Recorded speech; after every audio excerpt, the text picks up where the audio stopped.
Joining other countries, the Indonesian government, through its Foreign Affairs Ministry on Wednesday, has issued its condemnation over the visit of Israeli National Security Minister to Al-Aqsa mosque complex in Jerusalem, calling the visit as incursion. Indonesia says it's an act of provocation that could trigger further tensions and ignite new cycle of violence in Palestine.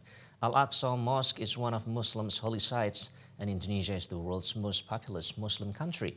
In that statement, Indonesia urges Israel to respect status quo of Jerusalem, as it has been mutually agreed by Israelis and Palestinians. Indonesia's foreign policy is in supporting of the independence of Palestine or two-state solution. Following the visit of the Israeli minister, Indonesia also calls on the international community to insist on Israel to stop all actions that impact the stability and security in the region.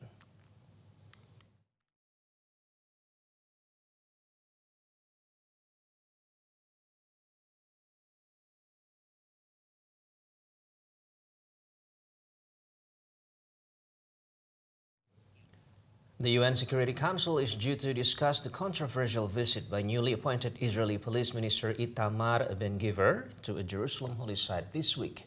The visit sparked criticism across the Arab world and from Israel's closest ally.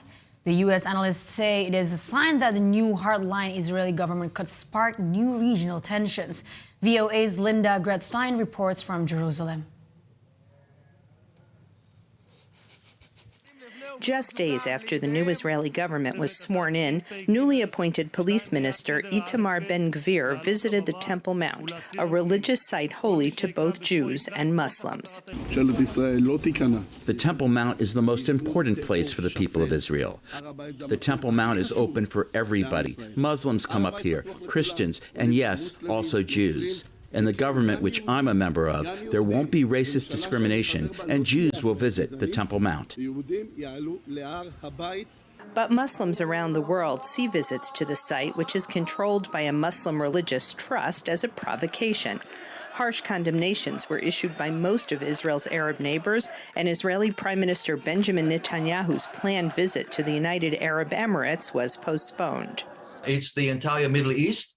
And Israel, the present government, should be worried about relations with members of the Abraham Accords, especially the United Arab Emirates. Jordan considers itself as a guardian of the Temple Mount, and the Ben Gvir's visit to the Temple Mount is irritating the kingdom. U.S. and European officials also condemned actions which could jeopardize the status quo at such a sensitive site.